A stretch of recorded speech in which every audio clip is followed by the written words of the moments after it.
Hello, in this video we're going to look at an equation to calculate the Brayton cycle efficiency.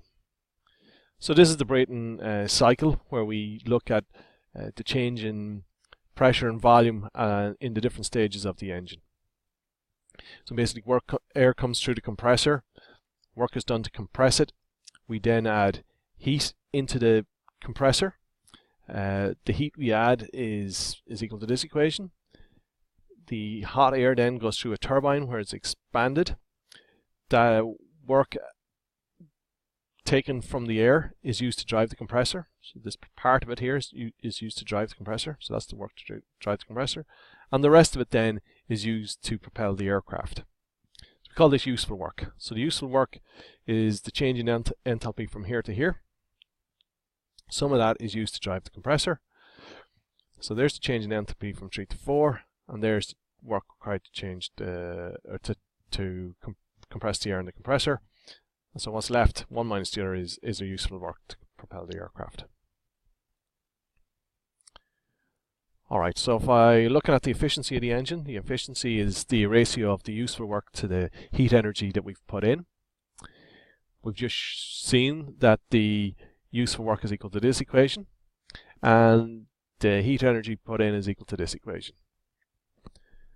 If I make an assumption that the specific heat capacity of the air going into the turbine is the same as the specific heat capacity of the air going into the compressor, and if I assume that the mass of air going through the turbine is the same as the mass of air going through the compressor, then all of these would cancel out, and I'm left with this equation. I have T3 minus T2 on the bottom, and I have a T3 minus T2 on the top, so I'm just going to rearrange those. And T3 minus T2 all over T3 minus 2 is 1. So I get 1 minus T4 minus T1 all over T3 minus T2. Alright, that's the equation I have. I'm going to divide the top line by T1 and the bottom line by T2. And we can express that equation as such. Now, in a previous video, we saw that the pressure ratio from P2 to P1, or really from P1 to P2, to the power of gamma minus 1 over gamma, is equal to T2 over T1.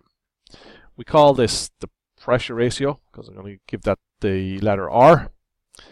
So the ratio gamma minus 1 over gamma is equal to T2 over T1. I have T1 over T2 here, so I just get the reciprocal of that. Alright, I now have an expression for T4 over T1, but I've just saw that P2 over P1 is equal to T2 over T1, but P2 here is exactly the same as P3, and P1 here is exactly the same as P4. So P2 over P1 must be the same as P3 over P4. So P2 to P1 to the power of gamma minus 1 is equal to T2 over T1, and P3 over P4 to the gamma minus 1 over gamma is equal to T3 over T4. Therefore T3 over T4 must be equal to T2 over T1. I have T4 over T1 here, so I'm just going to cross multiply, and I can see that T4 over T1 is equal to T3 over T2. I'm going to substitute that back into this equation, and they're going to cancel, and that's the expression I have for the efficiency of a Brayton cycle.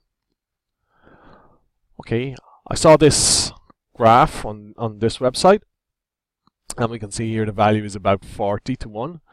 So if I plug 40 in here, I get efficiency of roughly 65%. And that tallies very nicely with this graph here. So I hope you got something from that. There are other YouTube videos that cover this exact same principle, and you can see them in this site. And maybe with a combination of all three, you'll have a better understanding of this topic. Thank you.